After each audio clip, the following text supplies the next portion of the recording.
Hello నమస్తే, నేను journalist Srinivas. ఈరోజు న్యూస్ అనాలిసిస్లో ముందుగా ఈనాడు పేపర్లో వచ్చిన వార్తలు చూద్దాం.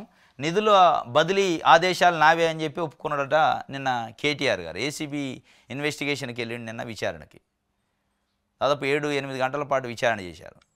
నిధులు బదిలీకి ఆదేశాలు నేనే ఇచ్చినా అని అడ్మిట్ అయినట్టు ఈనాడు పేపర్ ఒక బ్యానర్ ఐటమ్ ఇచ్చింది. ఇందులో ఎలాంటి దురుద్దేశాలు లేవు, బదిలీ అయితే నేనే చేయించిన కానీ దీంట్లో దురుద్దేశాలు ఏం లేవు, రేస్తో ఎంత ఆదాయం వచ్చిందనే లెక్కలన్నీ ప్రభుత్వం అతనే ఉంటాయి, చెప్పరాదు నువ్వు. ఎంత వచ్చిందంటే 700 కోట్ల ఆదాయం వచ్చిందని చెప్పిండట. రేసు పెట్టాలి, ఎక్కడ ఉన్నాయంటే ఏడున్నాయో వాళ్ళనే చూసుకోవాలని అంటున్నాడు. ఫార్ములా ఈ రేసు కేసు విచారణలో అనీషాకు తెలిపిన కేటీఆర్ దాదాపు 80 ప్రశ్నలు సంధించిన ఏసీబీ ఫార్ములా ఈ రేసు నిర్వహణ కోసం తన ఆదేశాల ప్రకారమే నిధులు మంజూరు చేశారని పురపాలక పట్టణాభివృద్ధి శాఖ మాజీ మంత్రి కేటీఆర్ అని అవినీతి నిరోధక శాఖ అధికారులకు తెలిపారు. మంత్రి హోదాలో తన విచక్షణాధికారం ప్రకారమే నడుచుకున్నానని, సమయభావం వల్ల అనుమతుల గురించి ఆలోచించలేదని చెప్పారు. ఫార్ములా ఈ రేస్ విచారణలో భాగంగా కేటీఆర్ గురువారం ఏసీబీ ఎదుట హాజరయ్యారు. వివిధ అంశాల గురించి అధికారులు ఆయన ప్రశ్నించారు. రేస్ నిర్వహణకు సంబంధించి నిధుల బదిలీలో అవకతవకలు జరిగాయన్న ఆరోపణలపై దర్యాప్తు చేపట్టిన ఏసీబీ నిందితులను విచారిస్తున్న సంగతి తెలిసింది. A1గా ఉన్న కేటీఆర్ వాస్తవానికి సోమవారమే విచారణకు హాజరు కావాల్సింది. వాస్తవంగా సోమవారం కావాలి, పోలేదు ఆయన. నిన్న వెళ్ళిండు కోర్టు అని ఇటు అని అటు అని, మొత్తానికి 9వ తారీఖు ఇచ్చారు. దాని తర్వాత కోర్టులో క్వాష్ పిటిషన్ డిస్మిస్ అయింది. అనివార్యమైన పరిస్థితుల్లో లాయర్ని ఎట పెట్టుకొని పోయిండు. అంటే సూటిగా వాళ్ళు అడిగింది ఏంటంటే, అసలు నిధులు ట్రాన్స్ఫర్ మీరు ఆదేశించారా లేదా? ఎస్, నేనే ఆదేశించిన. ఎందుకు ఆదేశించినవు? దానివల్ల ఈ దేశం మొత్తానికి గుర్తింపు, దేశం మొత్తంలో మనకు హైదరాబాద్ గుర్తింపు వద్ది, దానివల్ల 700 కోట్ల రూపాయలు లాభం వచ్చింది, దీంట్లో ఎట్లాంటి దురుద్దేశం లేదు, మరి అనుమతులు ఎందుకు తీసుకోలేదని అడిగారు. సమయాభావం వల్ల అనుమతులు తీసుకోలేదట. ఏంది సమయాభావం అంటే సమాధానం లేదు. ఏంది సమయాభావం? ఇప్పుడు ఆ కారు రేసు నిర్వహించకపోతే భూమి బద్దలైతే తెలంగాణ ఒట్టిపోద్దా అంటే అవసరం ఆడ అనేది ఆయన చెప్పిండట. అవసరం, అందుకే నేను అనుమతులు తీసుకోలేదని. ట్రైపార్టీ అగ్రిమెంట్ జరిగింది, అంటే 3 పార్టీలు మధ్య ఒప్పందం జరిగింది. ఒకటి FEO కంపెనీ, ఒకటి తెలంగాణ గవర్నమెంట్, ఇంకోటి నెక్స్ట్ జెన్ అనే కంపెనీ. ఈ 3 పార్టీలు కలిపి నిర్వహించాలి. దాంట్లో నిర్వహణ ఛార్జీలంతా నెక్స్ట్ జెన్ కంపెనీ పెట్టాలి. దీనికి అయ్యే ఖర్చు తెలంగాణ గవర్నమెంట్ ఏం చేయాలి? అక్కడ కావాల్సిన మౌలిక వసతులు, రోడ్డు అట్లాంటివి ఏర్పాటు చేయాలి. సడన్గా ఈ కార్ రేసింగ్ టైం వచ్చేటాక డబ్బులు పెట్టాల్సిన నెక్స్ట్ జెన్ వాడు తప్పుకున్నాడు, నేను లేదు అని. మరి తప్పుకున్నప్పుడు ఒక అగ్రిమెంట్ చేసుకొని తప్పుకున్నప్పుడు ఆయన పైన చట్ట ప్రకారం ఆయన చర్య తీసుకున్నావా, కేసు పెట్టినవా, లీగల్ యాక్షన్ ఉందా? ఏది లేదు. వాని పోయిన ఉన్నట్టు వదిలేసిండు. లాగి నువ్వు మన కాడ డబ్బులు ఉన్నాయి, కొట్టు, జనం డబ్బులు ఉన్నాయి కదా, తెలంగాణ ప్రజల కష్టం సొమ్ము, దాన్ని 55 కోట్లు కొట్టు అని అరవింద్ కుమార్కి చెప్పిండట. 55 కోట్లు వాళ్ళకి ఇచ్చేయి, వేరే కంపెనీకి వాళ్ళు వచ్చి నిర్వహిస్తారని. ఏంది దీని అర్థం? క్విడ్ ప్రోకో ఉందనేది వాళ్ళు అంటున్నారు. అసలు కావాలనే ఆయన తప్పించి, నెక్స్ట్ జన్ తప్పించి ఆ ప్లేస్లో మేము పోయి, తెలంగాణ గవర్నమెంట్ పోయి ఆ చెల్లింపులు చేసిన వాస్తవమే. ఇప్పుడు ట్రై పార్టీలో ఒక పార్టీ వెళ్ళిపోయింది, మరి మిగతా ఇద్దరు పార్టీలో ఒక అగ్రిమెంట్ మళ్ళీ చేసుకోవాలి, కొత్త అది అయిపోయింది కదా, ల్యాప్స్ అయినట్టు. ఒక పార్టీ అగ్రిమెంట్లోంచి ఒప్పందంలోంచి బయటకు పోయిందంటే ఆ ఒప్పందం లేదు. ఆ ఒప్పందంలోంచి తొలగినందుకు వాడు మేము లీగల్ చర్య లేదు. మళ్ళీ వీళ్ళిద్దరు కలిసి కూర్చొని ఏది కార్ రేసింగ్ కంపెనీను తెలంగాణ గవర్నమెంట్ కూర్చొని ఒక అగ్రిమెంట్ చేసుకొని ఎవరు ఎంత పెట్టాలి ఏందనేది లేకుండా, మన డబ్బులు ఉన్నాయి కదా, తెలంగాణ ప్రజలు ట్యాక్సులు కట్టిన డబ్బులు ఉంటాయిగా, వాటిని డబ్బులు ఖర్చు పెట్టండి అని కేటీఆర్ చెప్పిండట. మౌఖిక ఆదేశాలు చెప్పిందే తడుగు ఈయన కూడా కొట్టేసిండు లండన్ కంపెనీకి. అది అక్రమం కాదా? మరి ఈ ఎపిసోడ్లో అంతలో ఎక్కడన్నా క్యాబినెట్ అప్రూవల్, ఆర్థిక శాఖ అప్రూవల్ తీసుకున్నంటే ఏం తీసుకోవాలి? ఏంటంటే అర్జెంటు. మీ ఇంట్లో జాగిరా అది 55 కోట్లు జనం సొమ్ము, అది నువ్వు ఎట్లా అనుమతులు లేకుండా అడగోలుగా అయిపోయి వాడు పోయిండు, నువ్వు పెట్టి డబ్బులు 55 కోట్లు అంటే మీ ఇంట్లోదే. నేను నీ ఆస్తులు అమ్మి పెడితే అనుకోవచ్చు. ఇది మొత్తానికైతే ఆయన అది చెప్పిండు. కేటీఆర్ ఆదేశాల మేరకే నిధులు బదిలీ చేసినా అని ఈడీ విచారణ కూడా జరిగింది అరవింద్ కుమార్కి నిన్న. ఆయన కూడా చెప్పిండు, కేటీఆర్ ఆదేశిస్తేనే, కేటీఆర్ కూడా నేనే చెప్పిన అంటుండు, ఈయన కూడా కేటీఆర్ చెప్తేనే చేసిన అంటుండు. మరి ఇద్దరికి ఎవరికి బాధ్యత లేకుండా చేసి, ఆయన ఐఏఎస్, ఆయన మంత్రి, ఎవరికన్నా ఒక్కళ్ళకైనా బాధ్యత, రూల్స్ రెగ్యులేషన్స్ ఫాలో అయ్యారంటే ఎవడు ఫాలో కావాలి? ఇప్పుడు మళ్ళీ ఎవరికి వాళ్ళే శుద్ధపోస మాటలు చెప్తారు, నేను తప్పే చేయలేదు అని చెప్పి. రైతు భరోసా అట, రేషన్ కార్డులు, ఇంధనం మిల్లు, వీటిపైన ఇవాళ కలెక్టర్లతో సీఎం సమావేశం ఉందట. పథకాలపైన దిశానిర్దేశం చేయనన్న రేవంత్ రెడ్డి. కలెక్టర్లు అన్ని జిల్లాల కలెక్టర్లతో కాన్ఫరెన్స్ ఉందట, సమావేశం. ముఖ్యమంత్రి రేవంత్ రెడ్డి గారు మంత్రులు ఉంటారట. దాంట్లో ప్రధానంగా రైతు భరోసా జనవరి 26 నుంచి ఎట్లా ఇవ్వాలి, కొత్త రేషన్ కార్డులు జనవరి 26 నుంచి దరఖాస్తులు ఎట్లా తీసుకోవాలి, ఇందిరమ్మ ఇళ్ళు సెలక్షన్ ఎట్లా చేయాలి, ఈ 3 ప్రధానమైన అంశాలపైన ఇవాళ కలెక్టర్లతోని ఒక గైడెన్స్ ఇస్తారట కలెక్టర్లకి ముఖ్యమంత్రి. ఈ మూడింటి కోసం ప్రజలు 1000 కళ్ళతోనే చూస్తారు. రైతు భరోసా ఎప్పుడు వస్తుంది, ఇందిరమ్మ ఇళ్ళు ఎప్పుడు వస్తాయి, రేషన్ కార్డులు కొత్త ఎప్పుడు ఇస్తారు, వీటితో పాటు మహిళలు కూడా 1000 కళ్ళతోనే, 1,00,00,000 కళ్ళతోనే 1,00,00,000 మంది మహిళలు ఎదురు చూస్తున్నారు. మాకు ఇస్తానన్న 2,500 ఎప్పుడు ఇస్తాడు, మేము షీరోసారి కొనుక్కోవాలని వాళ్ళు చూస్తాను. ఆశ పెట్టిండు, ఓట్లు వేయించుకుండు, మళ్ళీ దాని గురించి మాట్లాడట్లేదు అని రేవంత్ రెడ్డిని ఒక రకంగా తిట్టిపోస్తాను. ఇక దాని గురించి కూడా పెడితే బాగుండేది. భూభారత బిల్లు గవర్నర్ ఆమోదం తెలిపిండు. రూపుదాల్చిన కొత్త రెవెన్యూ చట్టం 6/6/2025 త్వరలోనే అమల్లోకి వస్తుందని మంత్రి పొంగులేటి శ్రీనివాసరెడ్డి చెప్పిండు. ధరణి పోయి భూభారత వస్తుందట. గవర్నర్ కూడా ఆమోదం తెలిపిండు కాబట్టి ఇక తొందరలోనే వచ్చే అవకాశం ఉంది. ఇది ఈనాడుకు సంబంధించి. ఆంధ్రజ్యోతి చూద్దాం.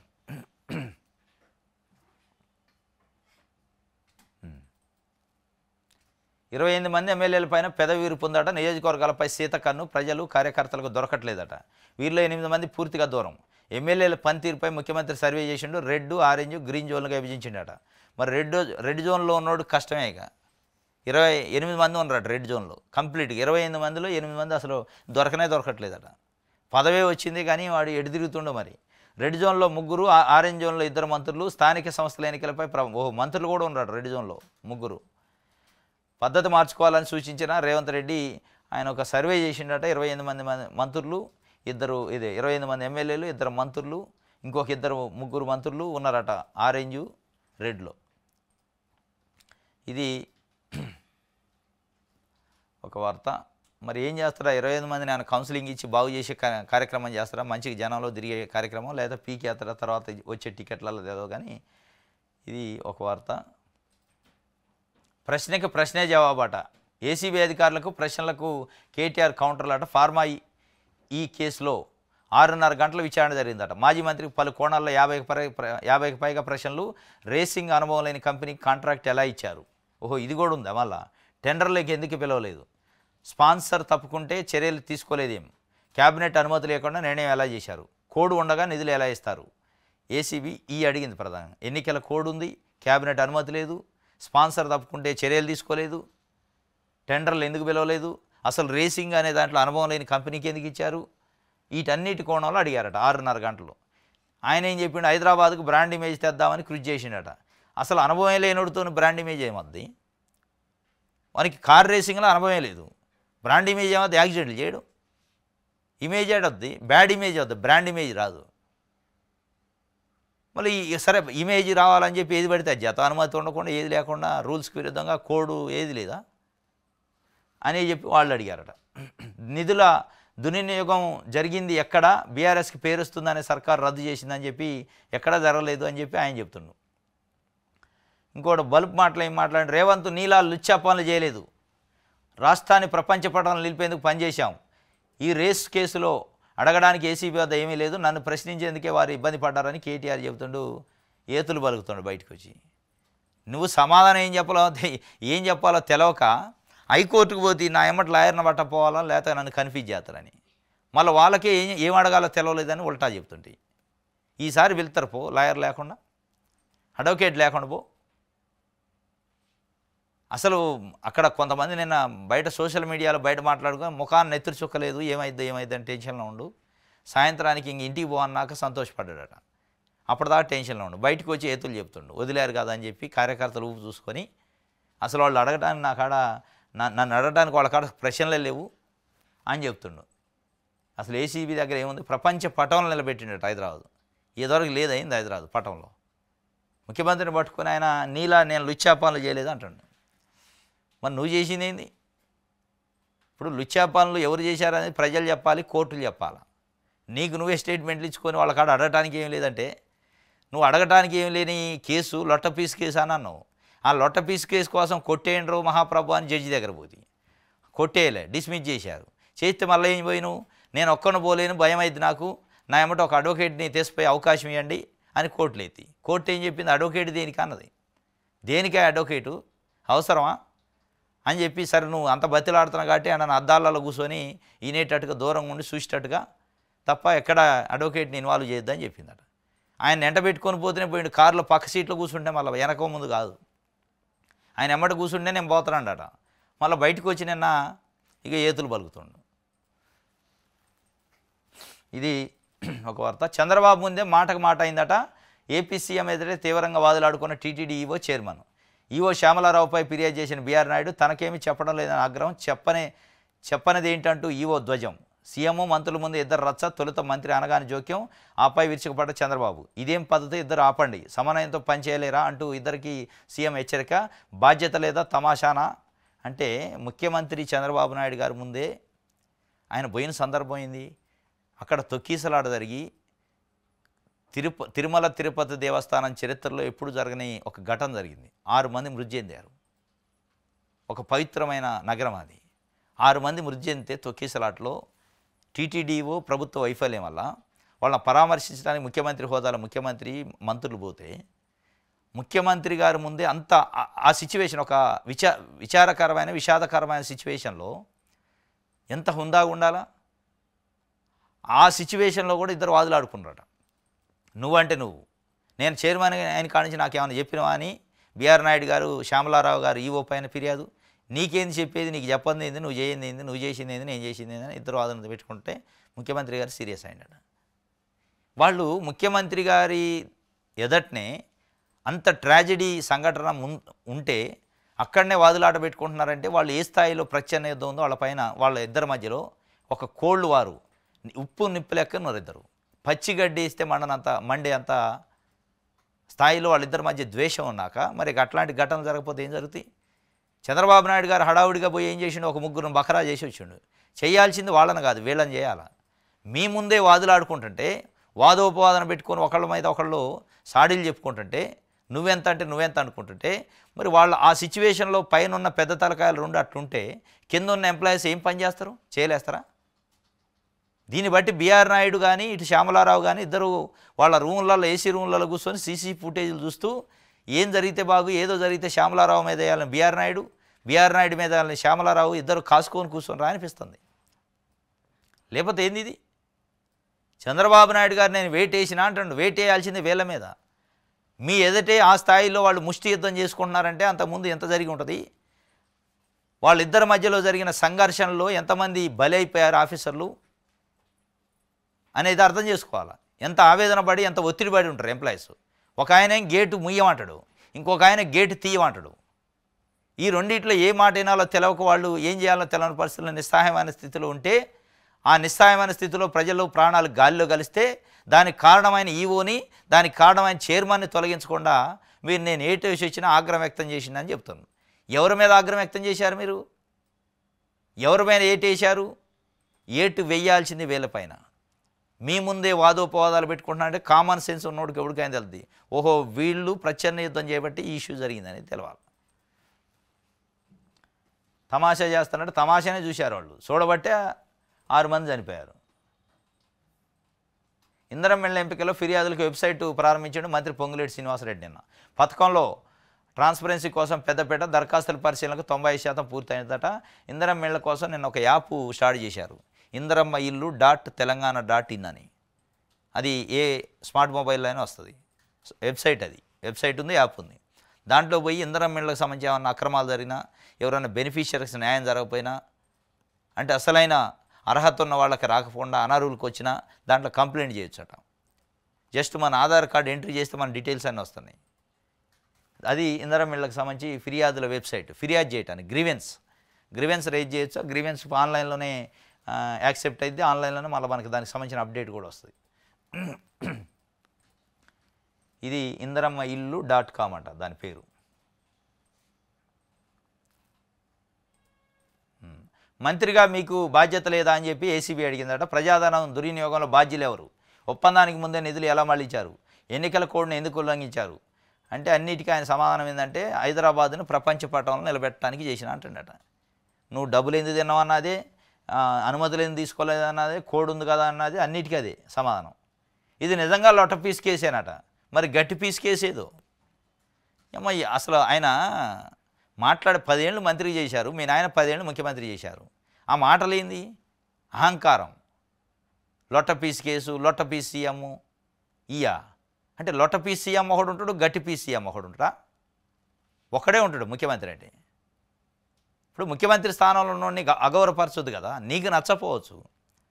ముఖ్యమంత్రి అక్రమమైన కేసు పెట్టిండు, నన్ను రాజకీయంగా వేధిస్తాడు అని చెప్పుకో. ఆ మాటలేంది? లొట్టపీస్ కేసు, లొట్టపీసు ముఖ్యమంత్రి అంటే ఇంటానికి ఎబెట్టుకుంది, ప్రజలు తిట్టుకుంటున్నారు మిమ్మల్ని. మీ మీద అంతో ఇంతో ఈ కేసులు వేశారు అని సానుభూతి కూడా పోతుంది, రావట్లే. సబ్జెక్ట్ లేక అడిగిందే 40 సార్లు అడిగారట. ఈ కేసు పూర్తిగా రేవంత్ రెడ్డి కుట్ర. సబ్జెక్ట్ లేకనే పాపం ఏసీబీ వాళ్ళు హైకోర్టుకు పోయారు లాయర్ని అనుమతి ఇవ్వాలని. వాళ్ళకి ఏం అడగాలో తెలియక లాయర్ని ఒకళ్ళు మా పక్కన ఇన్వెస్టిగేషన్ చేయడానికి అనుమతి ఇవ్వండి అని అడిగారు. కొద్దిగా ఉండాలా. మీరు కోర్టుకు పోయింది. మొత్తం ఆరతి ఇచ్చి కవిత గారు, తర్వాత ఆమె కేటీఆర్ భార్య ప్లస్ తల్లి అందరూ ఆరతి ఇచ్చి ఆయనకి లోపలికి తీసుకుపోయారు. రైతు భరోసా నిధులు రెడీగా ఉన్నాయట. సమాయత్తం చేసిన సర్కారు ఆర్థిక శాఖ వద్ద 10,000 కోట్లు ఉన్నాయట. రుణ సేకరణ సన్నద్ధం.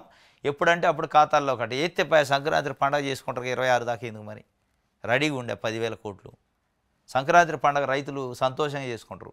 ప్రభుత్వం ప్రతిష్టాత్మక పథకం రైతు భరోసాకు నిధులు సమకూర్పు పూర్తయిందట. రైతు భరోసా నిధుల కోసం సర్కారు కసరత్తు ఫలించింది. ఈ పథకం కోసం 6,000 కోట్లు అవసరమని ఆర్థిక శాఖ అంచనా మేరకు అంత కొంత ఎక్కువగానే 10,000 కోట్లు సమకూర్చుకున్నది. ఈ పథకం అమలుకు పట్టాదారు పాస్ పుస్తకాలను మొత్తం రైతులు 70 లక్షలు అని రెవెన్యూ రికార్డు చెబుతున్నాయి. మిగిలిన 46 లక్షల కుటుంబాలకు భూమి లేనట్లు లెక్కగా ఉంది.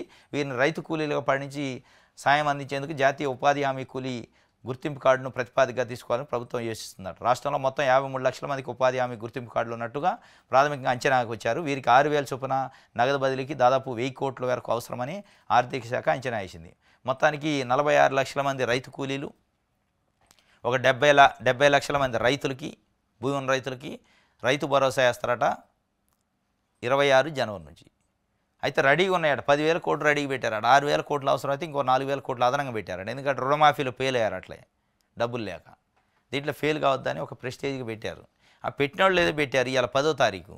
ఈ 2-3 రోజులు వేస్తే రైతులకు పండగకు ఉపయోగపడతాయి. పాపం ఎదురు చూసి కళ్ళు గాయాలు కాస్తున్నాయి వాళ్ళకి. 26 తారీఖు ఎందుకు ఇస్తే ఇప్పుడు ఇవ్వండి, 10, 12, 13 తారీఖు ఇస్తే మంచిగా ఉంటుంది అనేది రైతులు కోరుకుంటున్నారు. డబ్బులు రెడీగా ఉన్నాక ఎందుకు ఆపటం? ఆపి జూన్ దాపితే, డిసెంబర్ దాపితే, జనవరి వచ్చినాయి ఈ రైతుని.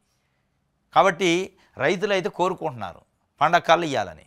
మీరు రైతులు కోరుకునేది ఒకటి అయితే మీరు ఒకటి చేస్తే అది ఇచ్చినా సుఖం ఉండదు, ఉపయోగం లేదు. రహస్య ఒప్పందాలు అనుకున్న మతలబ్ ఏందని ఐఏఎస్ ఆఫీసరు అరవింద్ కుమార్ని ఈడీ అడిగింది నిన్న.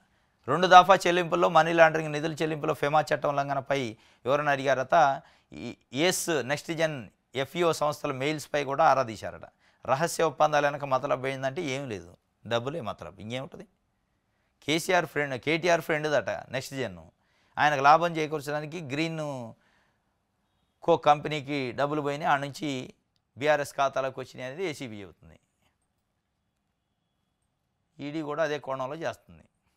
కేటీఆర్కి తిలకం దిద్దిందట కవిత. అన్నకి తిలకం దిద్దింది చెల్లెలు. ఎందుకంటే వీర పోరాటం చేసి వచ్చిండు ఏసీబీ మీద 6.5 గంటల పాటు.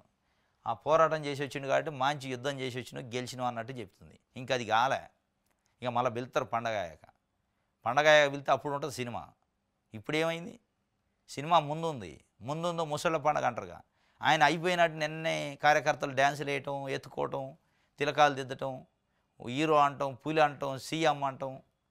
పురియమ్మ ఏసీబీ ఇన్వెస్టిగేషన్కి 6.5 గంటలు పోతే సీఎం అవుతురా? అట్టంటే ఒకడు 600 గంటలు చేయించుకుంటారు ఇన్వెస్టిగేషన్. ఆయనకి నిన్న తిలకం దిద్దింది. ఫార్ములా ఈ రేస్ వ్యవహారంలో ఏసీబీ విచారణ ఎదుర్కొని వచ్చిన బీఆర్ఎస్ వర్కింగ్ ప్రెసిడెంట్ కేటీఆర్ను సోదరి ఎమ్మెల్సీ కల్వకుంట్ల కవిత తిలకం దిద్ది ఇంట్లోకి స్వాగతం పలికారట. సుమారు 6.5 గంటల పాటు 40 ప్రశ్నలకు సమాధానాలు ఇచ్చిన కేటీఆర్ విచారణ జరిగిన తీరుపై కవితతో చర్చించారు. ఈ కేసులో ఎలాంటి దమ్ము లేదని కేటీఆర్ పేర్కొన్నారు. ఇలాంటి అక్రమ కేసులు ఎదుర్కోవడం రాజకీయ అనుభవం అని చెప్పినట్టు తెలిసింది. తిలకం దిద్ది లోపల దేశపోయిందట. 40 ప్రశ్నలకి ఎగ్జామ్ రాసి వచ్చిండు. అద్భుతంగా 100కు 100 మార్కులు వచ్చినాయటుంది. లోపల దేశపోయి ఏం అడిగారన్నా ఏంది, నన్ను కూడా అట్లా అడిగారు. లిక్కర్ స్కామ్లు ఆమె కూడా పోయి వచ్చింది. ఇద్దరు ఒకరికొకరు అనుభవం షేర్ చేసుకున్నాడు.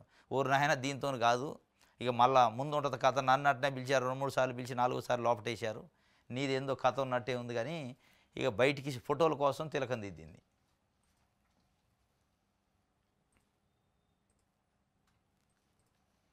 రైట్.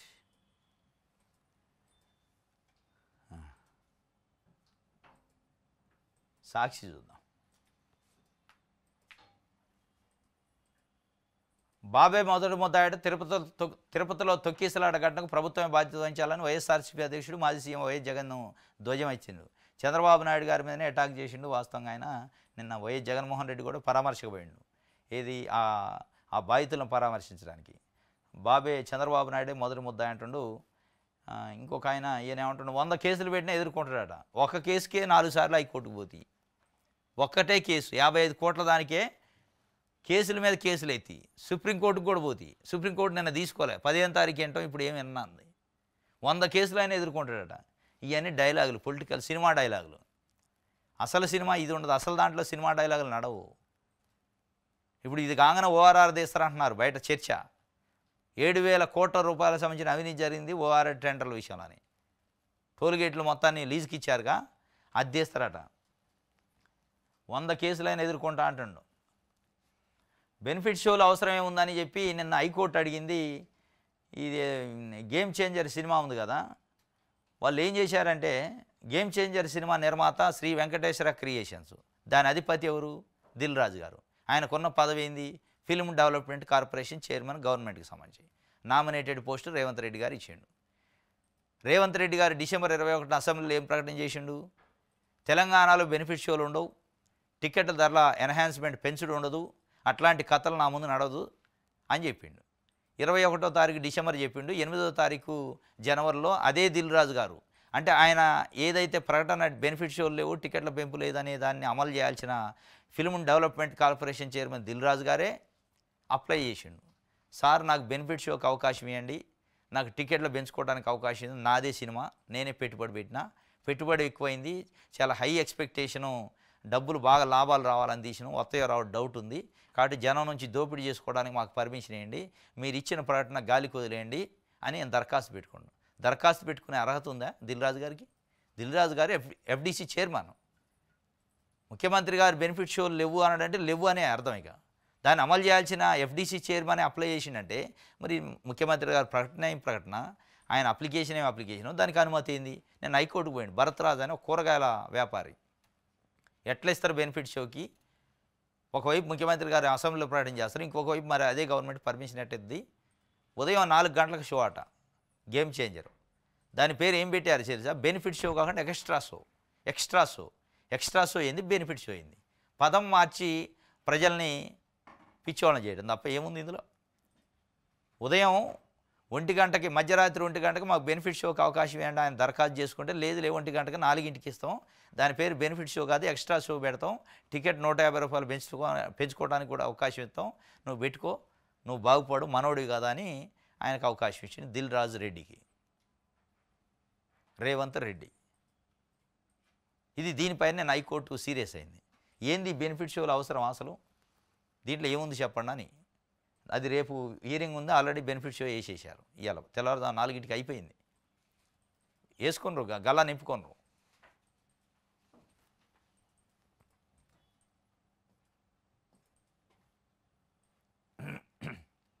రైట్. మళ్ళీ స్థానిక ఎన్నికలపై చర్చ ఉంటుందట. త్వరలోనే స్థానిక ఎన్నికలు అంటే పిఎస్సి భేటీలో సీఎం రేవంత్ రెడ్డి స్పష్టీకరణ నిన్న చేసిండు. దానిపైన పెద్ద ఎత్తున చర్చ జరుగుతుంది. ఎప్పుడు ఉంటాయి, ఏంది, ఫిబ్రవరి, మార్చా, బీసీ రిజర్వేషన్లు ఏంది, ఈ కథ ఏంది, అది ఏంది, అది ఏందని. అది ఉన్నది లేదు, తేపకోసారి వచ్చి చెప్తున్నారు అయిపోయి వస్తుందని. అది వచ్చేది లేదు, మనం చూసేది లేదు. వెలుగు చూద్దాం.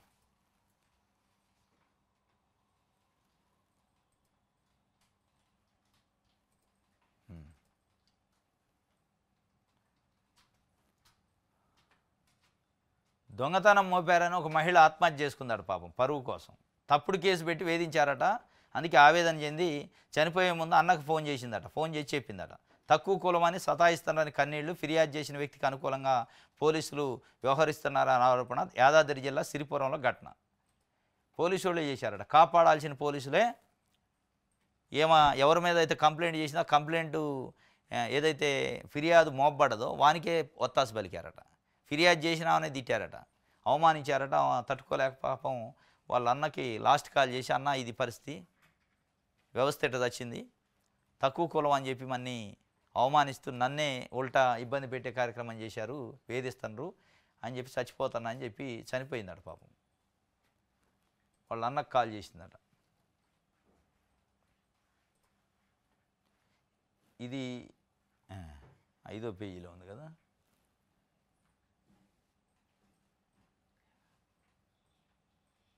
కాంగ్రెస్ కబంధాస్తాల నుంచి తెలంగాణ విడిపిస్తారట. విడిపించి మళ్ళీ మీ కబంధాస్తాలు పెట్టుకుంటారా? వాళ్ళు మొన్నటిదాకా అదే అని కల్వకుంట్ల కబంధాస్తాల నుంచి విడిపించాలి అంటే విడిపించారు ప్రజలు. విడిపిస్తే ఏం చేస్తున్నారు వాళ్ళు? చేయాల్సినవి చేయకుండా ఏందేదో చేస్తున్నారు. ఇప్పుడు మళ్ళీ మీరు వచ్చి కాంగ్రెస్ కబంధాస్తాల నుంచి విడిపించండి, కల్వకుంట్ల కబంధాస్తాలు పెట్టండి అంటే, ఈ కబంధాస్తాలు ఏ అయినా కానీ అవి కబంధాస్తాలే కదా, కాంగ్రెస్ అయినా కల్వకుంట్లే అయినా.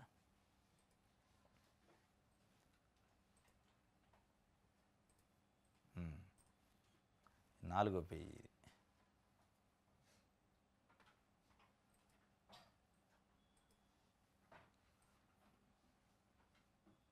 రైట్. బాధితుడికి 24 లక్షలు వెనక్కి ఇవ్వండి అని చెప్పింది. ప్లాట్ నిర్మాణంలో జాప్యం చేసినందుకు కన్స్ట్రక్షన్ కంపెనీకి వినియోగదారుల ఫోరం నిలిచింది. కన్జ్యూమర్ ఫోరం గడువులోగా ప్లాట్ కట్టి ఇవ్వనందుకు బాధితుడికి 24 లక్షల రూపాయలు 9% వడ్డీతో వెనక్కి ఇవ్వాలని ఓ కన్స్ట్రక్షన్ కంపెనీని రాష్ట్ర వినియోగదారుల ఫోరం ఆదేశించింది. అలాగే బాధితుడికి మానసిక వేదన కలిగించేందుకు ₹1,00,000 పరిహారం, న్యాయపరమైన ఖర్చులకు 50,000 చెల్లించాలని ఫోరం తీర్పిచ్చిందట. సికింద్రాబాద్లో నివాసం ఉంటున్న బంగారు రామకృష్ణ ఏలియన్స్ డెవలపర్స్కి చెందిన ఓ అపార్ట్మెంట్లో 1673 స్క్వేర్ ఫీట్ల ప్లాట్ను 39,14,935 కొన్నాడట. 2009లో కొనడానికి అంగీకరించిండు. 11,29,000 చెల్లించిండు కూడా అడ్వాన్స్గా. మిగతా మొత్తానికి వాయిదాల రూపాయలు చెల్లించేలా ఒప్పందం జరిగింది.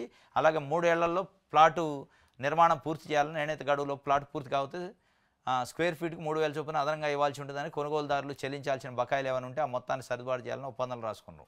2010 నాటికి బాధితుడు 80% డబ్బు చెల్లించాడు. కానీ కంపెనీ ప్లాట్ నిర్మాణం ప్రారంభించలేదు. దీంతో రూల్స్ ప్రకారం తన డబ్బు తనకు చెల్లించాలని రామకృష్ణ అడగగా రేపు మాపు అంటూ కంపెనీ దాటవేసింది. 2018 అక్టోబర్లో కంపెనీకి బాధితుడు లీగల్ నోటీసు కూడా ఇచ్చిండట. అయినా స్పందించకపోతే 2019లో స్టేట్ కన్జ్యూమర్ ఫోరంలో కేసు వేసిండట. మొత్తానికైతే 24 లక్షల రూపాయలు 9% వడ్డీతో అప్పటి నుంచి ఇవ్వని చెప్పింది. ₹1,00,000 మళ్ళీ వేరే ఖర్చులు కూడా, మానసిక వేదనకి ఒక 50,000 లీగల్ ఖర్చులకి అన్నీ ఇప్పించిందట కన్జ్యూమర్ ఫోరం. ఇట్లాంటి హిస్టారికల్ జడ్జిమెంట్లు వస్తున్నాయి ఈ మధ్య కన్జ్యూమర్ ఫోరం నుంచి. ఈ మధ్య కాచిగూడలో ఒక హాస్పిటల్లో సాయి కృష్ణ న్యూరో సెంటర్ అనుకుంటా 30 లక్షల క్లెయిమ్ ఇచ్చింది వాళ్ళపైన కూడా. అంతకుముందు ఒక 70 లక్షలకు ఒక హాస్పిటల్ పైన ఇచ్చింది. అంటే సర్వీసు లోపానికి. కాబట్టి ప్రజల అవేర్నెస్ కావాలి. వినియోగదారుల చట్టం ఉంది, చాలా అద్భుతం అది. మనకి వినియోగదారుల పరంగా ఎక్కడైనా నష్టం జరిగితే దానికి పోవచ్చు కోర్టుకి. ఖర్చు కూడా ఉండదు, లాయర్ కూడా అవసరం, మనమే వేసుకోవచ్చు. ఇది నిన్న జరిగింది. ఏలియన్స్ డెవలపర్స్కి సంబంధించిన డెవలపర్స్ అనే సంస్థ అట. దానికి ఇంకా బాధితులు ఉంటే ఎవరైనా మిగతా వాళ్ళు కూడా పోండి కన్జ్యూమర్ ఫోరంకి. ఇది ఒక వార్త. రైట్. ఇది వెలుగుకు సంబంధించి. ఎస్, ఇది ఈరోజు న్యూస్ అనాలిసిస్. రేపు తాజా వార్తలతో తిరిగి కలుసుకుందాం. Thank you.